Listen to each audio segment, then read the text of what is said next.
Last time on Vegan Sits, we introduced you to Jack Ziz LaSota, a disillusioned techie turned French philosopher turned self-styled prophet.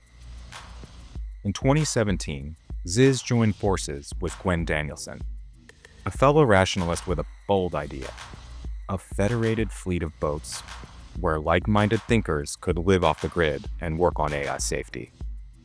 The result was the Rat Fleet, a floating commune that blended neuroscience, ideology, and survivalism. It started with tugboats and sleep experiments, ended with lawsuits, protest arrests, and Ziz faking her death in the San Francisco Bay. But Ziz didn't vanish for long, and neither did her followers. They would resurface in a junk-strewn trailer yard, finding a new foothold and a new ally in the man who owned it. But what began as an unlikely friendship would soon veer into something darker, much darker. I'm your host, Andrew Westland, and this is Vegan Sits.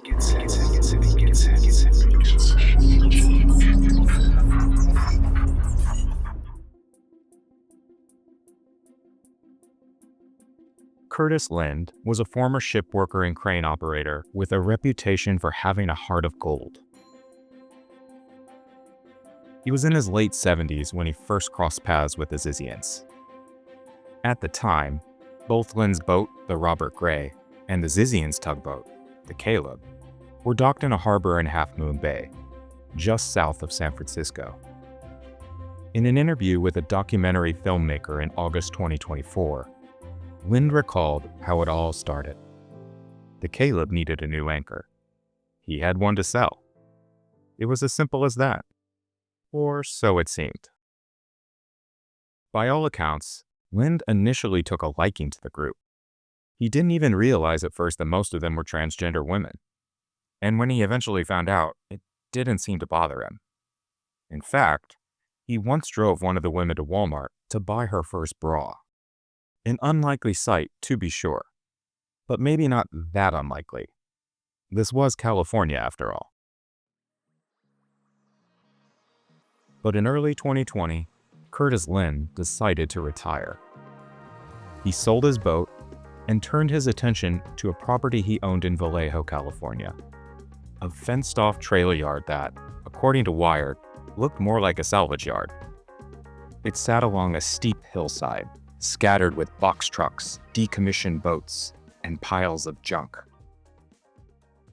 A friend of Lind's later described the location as a rough corner of town, a place where drug deals and gunfire weren't exactly rare. Down the hill was a waterfront lined with derelict boats and a homeless encampment.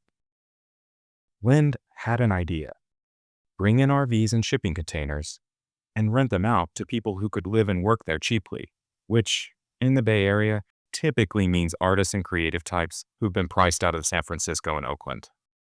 But there was just one problem. The place had no water, no electricity. According to one friend, Lind once tried tapping a neighborhood transformer and knocked out the power in the process. It might take some trial and error, but he'd get there, eventually.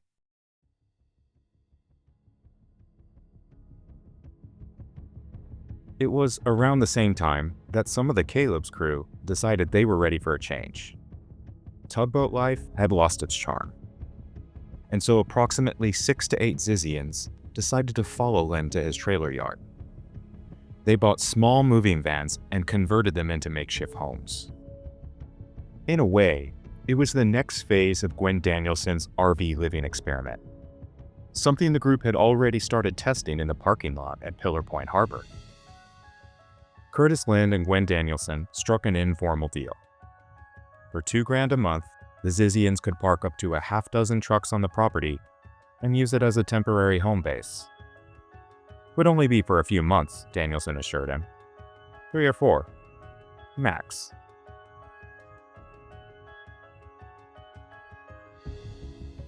Among those who followed Danielson to Vallejo were Emma Borhanian, a former Google employee, and Alex Somni Latham, a math prodigy. They were joined by Suri Dao, a National Merit Scholar from Denver who had been adopted from China. There was also a mysterious blonde woman seen around the trailer yard, a friend of the group who would later identify herself to police as Julia Dawson. Remember that name.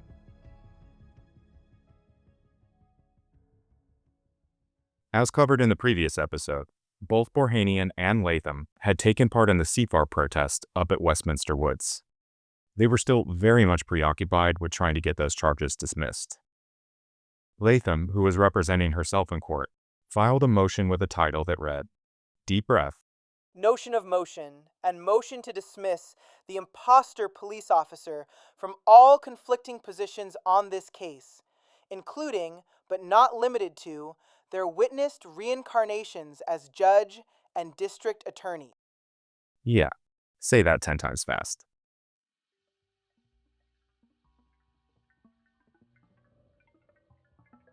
For a group that had grown accustomed to rusted-out boats and life on the fringes, the trailer yard offered something closer to stability. But as with their time at Pillar Point Harbor, that didn't last.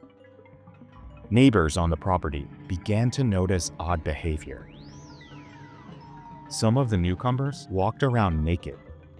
Others talked to themselves. But strange habits were one thing. A request made to Curtis Lynn's friend, Patrick McMillan, was something else entirely. As McMillan would later testify, in his very first conversation with Gwen Danielson, he was asked to buy them a gun.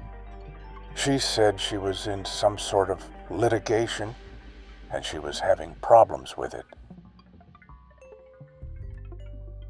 For a few months, the arrangement held. But then came the COVID-19 pandemic. After California Governor Gavin Newsom declared a moratorium on evictions on March 27th of 2020, the Zizians stopped paying rent entirely. In Curtis Lynn's eyes, they weren't tenants anymore. They were squatters. The tension simmered for more than 2 years, prolonged by the state's eviction ban. But once that moratorium was lifted, Lynn wasted no time.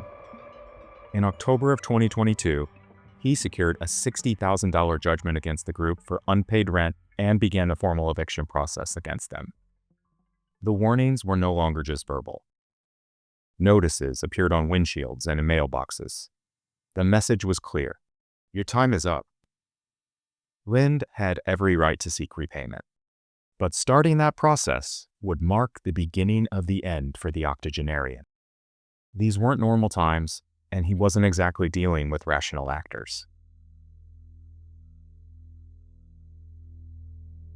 The long-running standoff reached a boiling point on the morning of November 13th, 2022.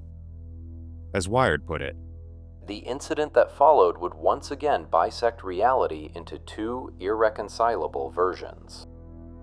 There's Lynn's version of events, and then there's what the Zizians say really happened that Sunday morning in the trailer yard.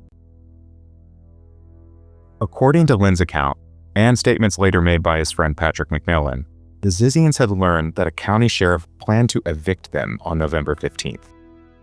And so, on the morning of the 13th, Lynn said, Suri Dao came to his trailer to complain about a water leak, presumably to lure him outside. Prosecutors would later argue that once Lynn stepped out, Suri Dao and Emma Borhanian began stabbing him with knives. Then, Alex Latham allegedly drove a samurai sword into his left shoulder. Lynn suffered about 50 stab wounds, including one to his right eye. But the landlord had an ace up his sleeve.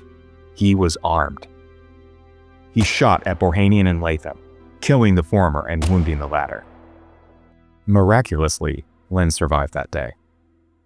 His right eye, on the other hand, did not.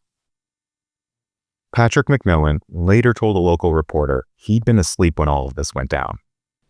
He awoke to a knock at the door. Standing there was Curtis Lynn, bleeding heavily, a sword still protruding from his chest. Ah! I'm dying!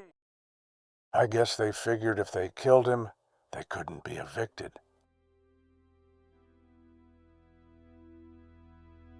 On the other side of the fence, the Zizians told a very different story. One that some might say came with its own set of alternative facts. In their version of events, Lind had been the aggressor. They claimed he'd been harassing them for months, and that on the morning of November 13th, he entered their home and opened fire without provocation. But as Wired points out, that version doesn't quite explain how Lind lost an eye, or wound up with a sword in his chest. It also doesn't really comport with the image of him driving one of the trans women to Walmart to buy a bra. Based on everything I've read about this guy, I don't exactly get transphobic vibes from him.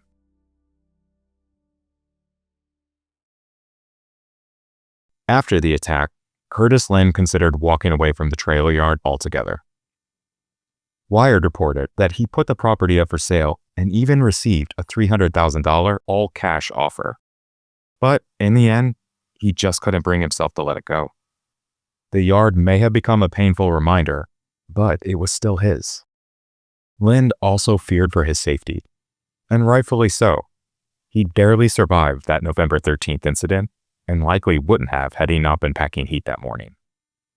Now, blind in one eye and physically weakened, he knew he probably wouldn't be as lucky a second time. So he brought in backup. Lind hired John Jenkins, a trusted neighbor, to serve as his armed bodyguard. Jenkins later told the San Francisco Chronicle that he had begun shadowing Lind, doing everything he could to prevent another ambush. After the attack, the Zizians had largely cleared out, leaving behind their box trucks. Jenkins began helping Lind go through them. What they found inside was disturbing, to say the least. Among a bunch of medical equipment, they found containers of lye. For those of you who don't know, that's a corrosive substance capable of dissolving a human body. According to Lind's son, one of the Zizians was spotted fleeing the property with those very chemical containers while Lind was still in the hospital. And that wasn't the only unsettling discovery. As reported by the LA Times, another of Lind's friends, Thomas Young, also searched the box truck homes. What he found were dozens of heavily encrypted computers. Young told the paper, "I'm an engineer. I can recognize the high level of skill these people had."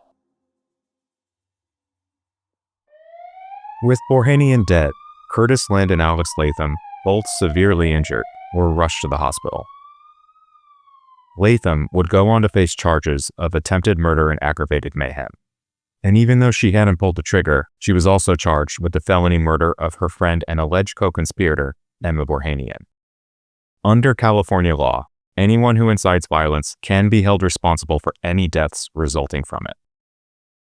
Suri Dow, who'd allegedly lured Lind out of his trailer and then joined in on the attack, was uninjured. She was arrested on the spot and faced the same charges: attempted murder, felony murder, and aggravated mayhem. Then there was Julia Dawson, that mysterious blonde woman spotted at the scene. According to the Chronicle, officers handcuffed her at gunpoint and brought her to the Vallejo police station for questioning.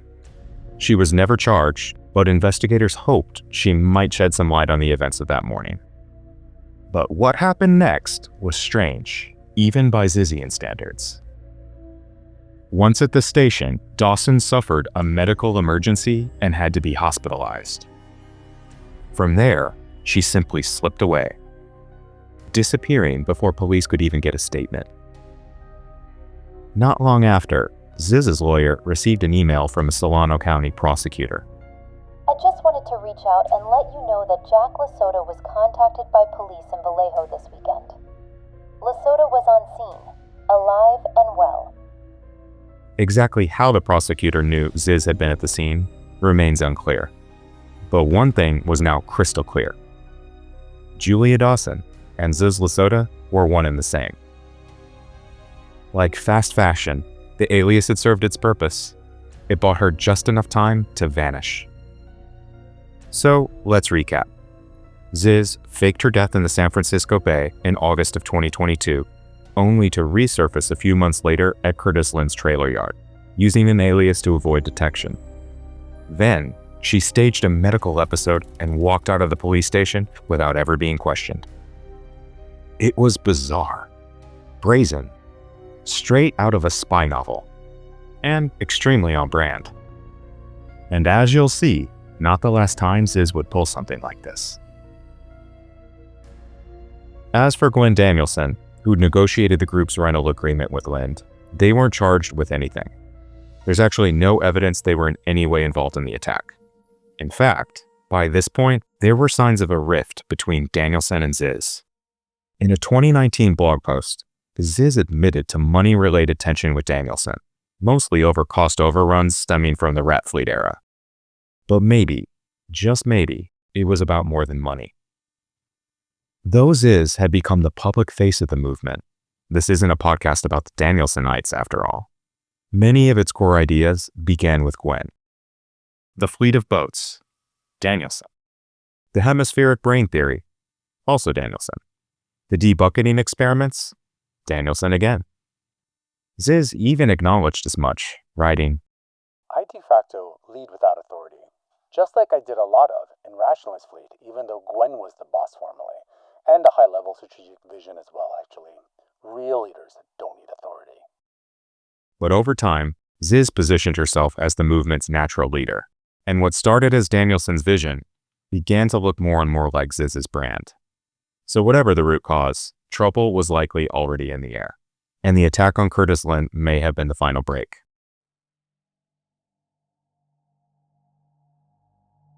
But even if there'd been a falling out, it's not like Danielson and Ziz could just wash their hands of each other. The legal fallout from the Westminster Woods protest still linked them, at least on paper. But in the spring of 2022, Danielson was a no-show at a court hearing. A judge issued a bench warrant for their arrest. Then came another hearing, this one in August, for the federal lawsuit filed by the 4 Westminster Woods protesters, Danielson being one of them. That day, their attorney made a surprising request. He asked the court to pause the case. Why, you might ask? He believed Gwen Danielson had committed suicide. Now, despite that bombshell, Gwen's father, Brett Danielson, told the Chronicle that his child was very much alive, just living completely under the radar out of fear for their life. The New York Post would back this up with their own interview, in which Brett claimed that Gwen had left the group following an internal dispute. For years, Gwen Danielson's whereabouts remained completely unknown.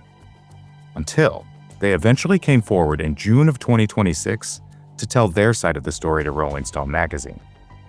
But more on that later in the series. For Alex Latham and Suri Dow, their non-cisgender identities clashed with the prison system from the moment they were booked. Prison life, on a good day, is no walk in the park. I don't need to tell you that. And that's if you conform to society's norms. So imagine just for a minute trying to explain to correctional staff, or even your cellmate, that you're trans. I honestly don't know which I'd be more afraid of. Challenges arose immediately. Latham, who identifies as female, requested placement in the women's jail, but was instead housed with the men. Dow, who asked to be housed with the men, was placed with the women. And then came the escape attempts. There would be 3 in total, 2 by Latham, 1 by Dow. The first occurred when Latham was taken to a hospital in Vacaville. According to court records, she pretended to be asleep before bolting through an emergency exit while the deputy left to wash his hands. But the ruse didn't work. The deputy just caught her outside. Her second attempt came in February 2023, outside the Vallejo courthouse. Latham had asked for a wheelchair, and when the deputy went to go fetch one, she allegedly made a run for it, only to get tangled in a cyclone fence. Shawshank Redemption, this was not. Then it was Dow's turn. In July of 2023, prosecutors say Dow faked a seizure, hoping that the distraction would create an opening. But staff didn't buy it. As they were leaving the cell, Dow made a break for the door, only to catch their hand in it as it slammed shut. This time, the medical emergency was real. Clearly, a cinematic prison break just wasn't in the cards for these two. No clever tunnel, no hidden raft. They would have to stand trial. But first, the court had to answer a more fundamental question. Were Latham and Dow even mentally competent to stand trial? If you ask me, it's a fair question considering the nature of what they'd allegedly done. As Wired reported, attorneys for both Latham and Dow argued that their clients were mentally incompetent to stand trial. And so the court ordered mental health evaluations so it could make its own determination. Latham wasn't exactly thrilled. She didn't even want a lawyer to begin with, insisting on representing herself. Because that always works out well. On July 16, 2023, she sent a brief letter to the judge that read, I am sane. I do not plead insanity. I am innocent. I take no plea deal. Then came a second letter, after prosecutors referred to her as delusional. In it, Latham posed a stark question. Is it my belief that financially supporting death camps and consuming the corpses of their victims is wrong, and those who do so are monsters? Death camps, in this case, was a reference to slaughterhouses, industrial farming, and the like, places she viewed as morally reprehensible. As a devout vegan, she found the entire system abhorrent. But as far as court strategies go, these letters weren't exactly helping. Unless, of course, the goal was to prove mental incompetence by way of reverse psychology. After reviewing the evaluations from court-appointed doctors, the judge ultimately sided with Latham's attorney. She was remanded to a mental health facility in Porterville, California, for up to 4 years. Her trial could only proceed if the facility declared her mentally fit and if the judge agreed. If Latham's goal was to delay the legal process, she'd succeeded. In a separate filing, Surrey Dow's lawyer argued that Dow was suffering from the effects of terminated hormone therapy, symptoms that included depression, psychosis, and suicidal ideation. The motion also claimed that Dow was engaging in self-harm and refusing to speak with anyone, attorneys, doctors, even the court. Dow, the filing stated, lacks awareness of court proceedings, appears mentally vacant, incognizant, and to be suffering from some type of dissociative identity disorder. As noted in Wired, Dow's legal team cited, quote, transgender issues as part of the basis for their claim, pointing to Dow's use of they-them pronouns and their request to be housed in the men's jail as evidence of mental instability. As legal strategies go, it was eyebrow-raising at best, dehumanizing at worst. But then again, it's not a defense attorney's job to affirm their client's gender identity. It's to keep them from getting devoured whole by the criminal justice system. And in this case, they clearly saw mental incompetence as the most viable option. Hearing after hearing, motion after motion, the case stalled. There were also allegations of abuse behind bars. Strip searches described as forcible, and guards accused of using transphobic slurs. At one point, Latham shouted as officers tried to bring her before the judge. If I am killed in police custody, it was murder! In another outburst, she allegedly repeated the same sentence nearly 100 times. This is a show trial to coordinate the genocide of transgender people. Dow, meanwhile, made their own declaration, dramatically identifying as Joshua of Nazareth. But in October 2024, the judge ruled that there was enough evidence to proceed to trial. And by mid-January 2025, both Latham and Dow were deemed mentally competent. That cleared a major obstacle for the prosecution, and the trial was tentatively set for April 2025. But as of this recording, in mid-2026, the trial still hasn't begun.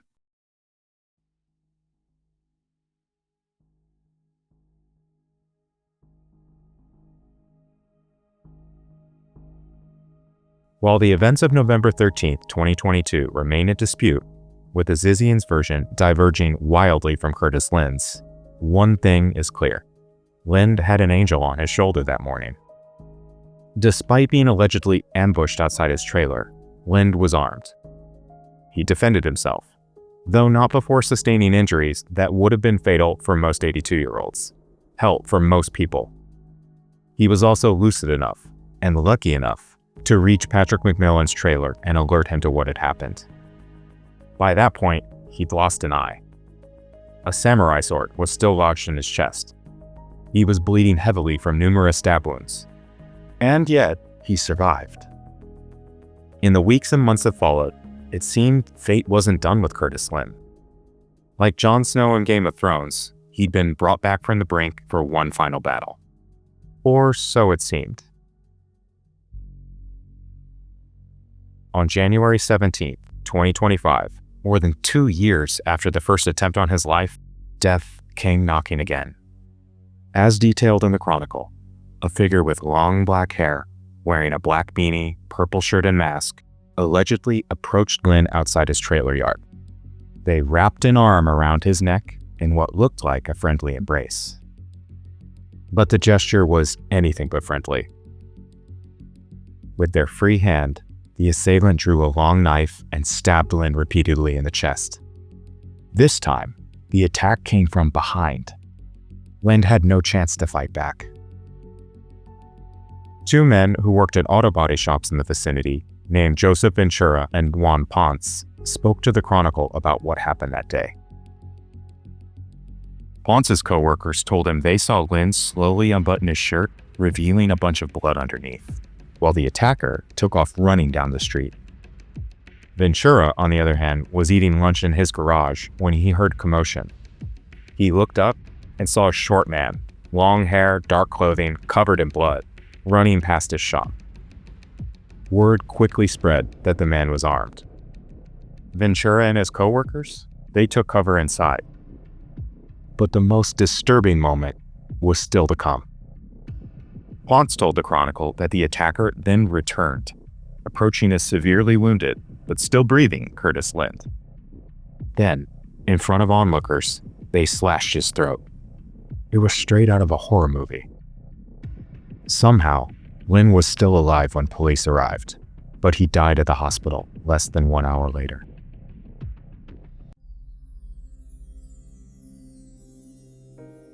In the immediate aftermath, the assailant's identity was unknown, but according to Ponce, the person had recently been spotted around the neighborhood, often sitting quietly on yellow metal bollards near the road.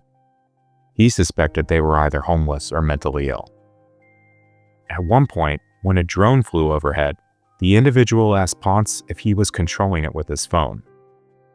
Ventura had seen them too, peering into parked cars in the windows of nearby homes. He told the Chronicle, "I thought he might steal some stuff, but I never thought he'd kill somebody." As you might expect, the death of Curtis Lynn sent shockwaves through the Vallejo community. He was widely seen as an upstanding citizen, someone who offered affordable housing to some of society's most vulnerable. Ironically, Lynn had been working toward the very thing the Zizians claimed to care about, creating alternatives to a broken system. By all accounts, he was beloved. John Jenkins, the friend turned bodyguard, told the Chronicle, "We tried the best we could to keep him safe.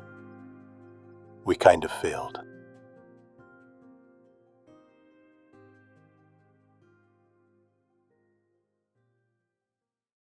After the murder, one question loomed large. Why now? Why go after an 82-year-old man, especially when the first attempt had failed so spectacularly? The Zizians were no longer living on Lynn's property, so what threat did he still pose?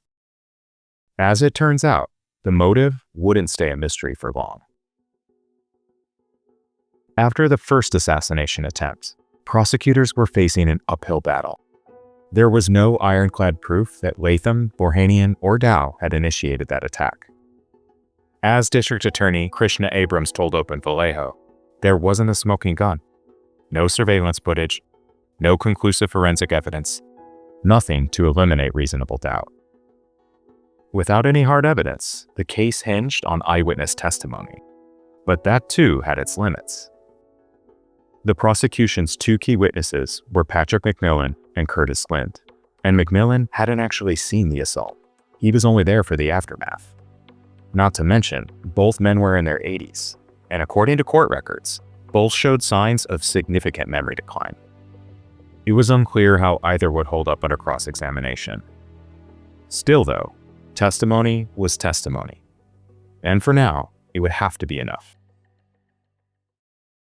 The court ultimately allowed McMillan to give a conditional video deposition, a step that's typically reserved for witnesses who may not be able to appear in person due to age, illness, or other serious limitations.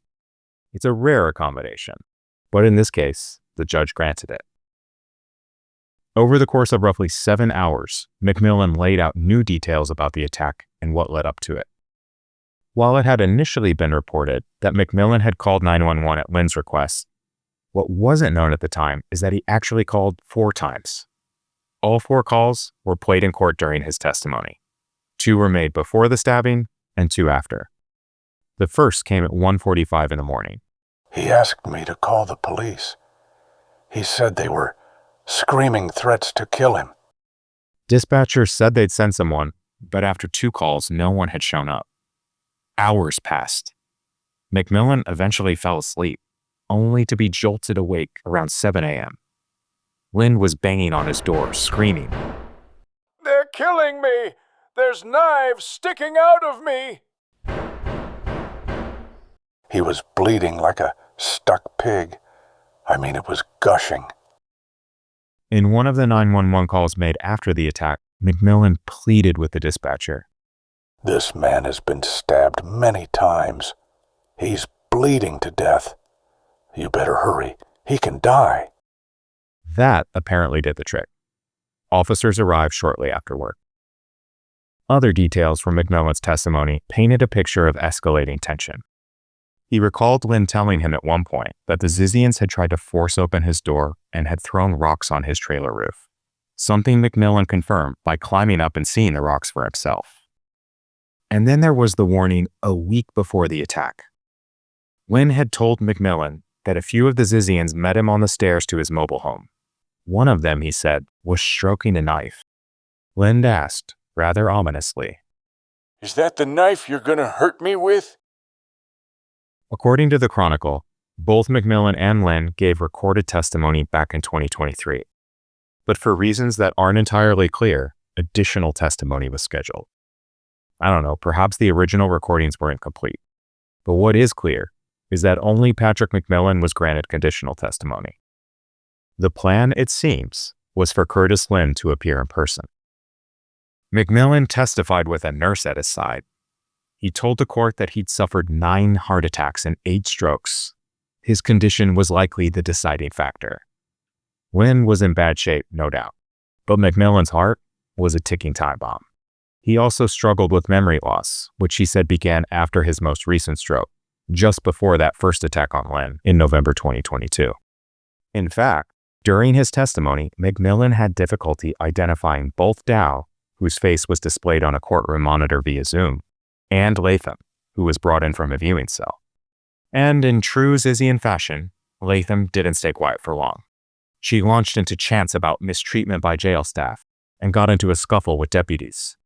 What's crazy to me is that on January 16th, 2025, just one day before Curtis Lynn was murdered, the prosecution filed a motion to speed things up. The trials of Latham and Dow were still months away, but prosecutors hoped that the court might fast-track the proceedings, giving Lynn a chance to testify while he still could. The court filing read in part, Mr. Lind is the only eyewitness to this case. His testimony is critical for the people to have the ability to prove their case. At the time, Lynn's age and declining health were top of mind. But in hindsight, prosecutors might have added one more concern: imminent risk of assassination. Given how critical his testimony was, the motive seemed rather obvious. Remove the only eyewitness to the first attack, and the case might just fall apart. Unless investigators could tie the second stabbing back to the Zizians the way they had with the first. And that's exactly what would happen. On January 24th, 2025, just a week after the killing, a man named Maximilian Snyder, known in online circles as Audacious, was arrested around 12:30 in the morning in Redding, California. Solano County prosecutors charged Snyder with first-degree murder along with special circumstances, that he used a knife, lay in wait, and killed Lynn either to prevent him from testifying or to retaliate for testimony already given in the upcoming trial of Latham and Dow. Now, a quick note on special circumstances. These are aggravating factors that elevate a first-degree murder charge, potentially opening the door to life without parole, or in some jurisdictions, the death penalty. In Snyder's case, those circumstances were tied to witness elimination. So who is this Maximilian Snyder? Well, for starters, I'll tell you what he's not. And that's transgender. Unlike most names tied to the Zizians, Snyder appears to be cisgender and uses he/him pronouns. But apparently they didn't discriminate. Being militantly vegan and sufficiently terrified of runaway AI may have been enough to get him a seat at the table. Snyder's LinkedIn outlines the basics. He's a data scientist in his early 20s, a 2019 National Merit semifinalist, and a graduate of Oxford, where he studied computer science and philosophy from 2020 to 2024.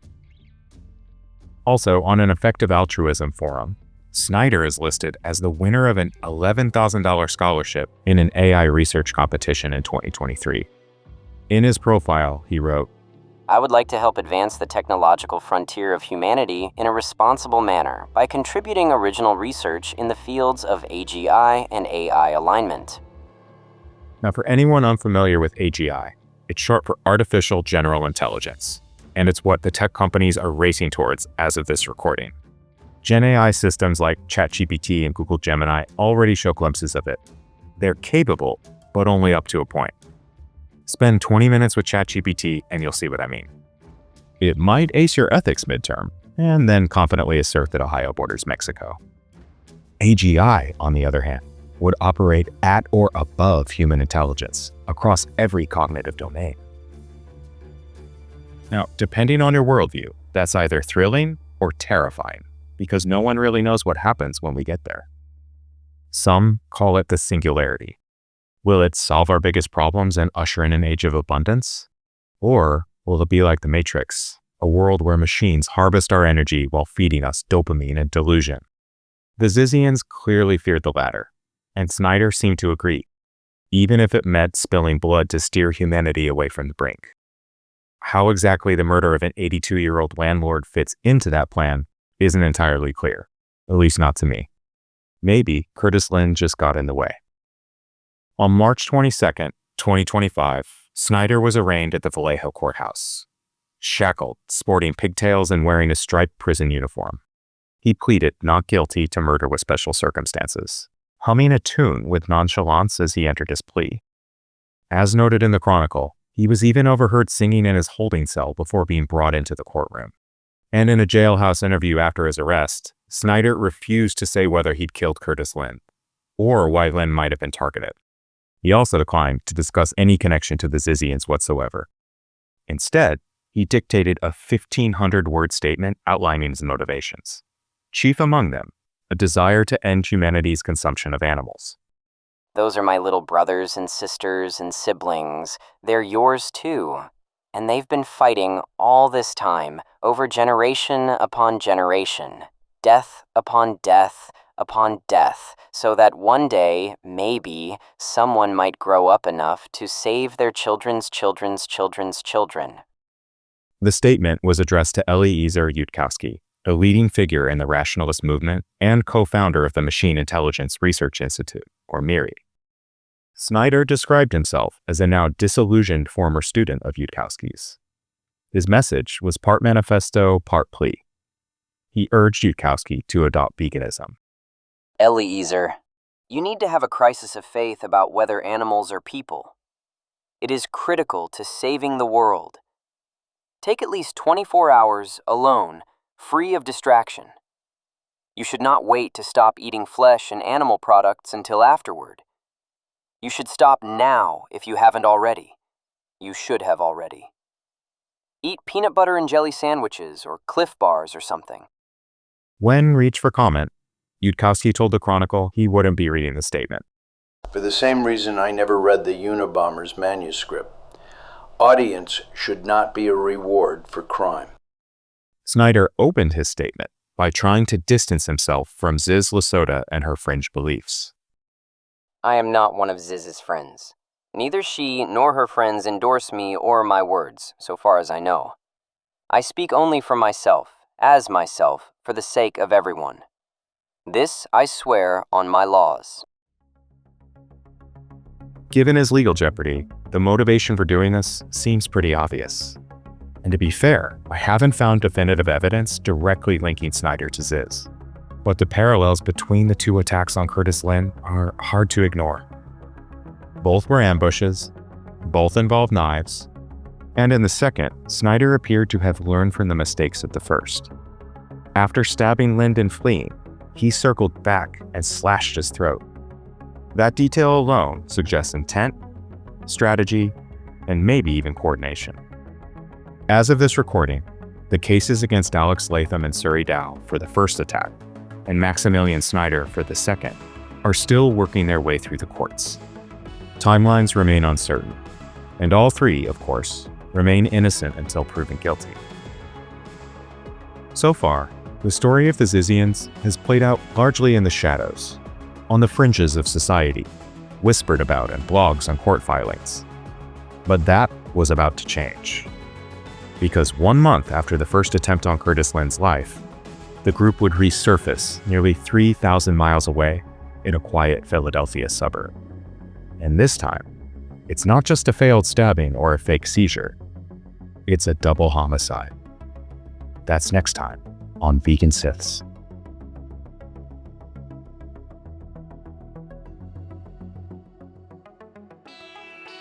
Vegan Siths was researched, written, edited, and produced by Andrew Westland, with production and audio engineering assistance from Adam Gabzer. Please note, all quotes come from published sources. Some are read using AI.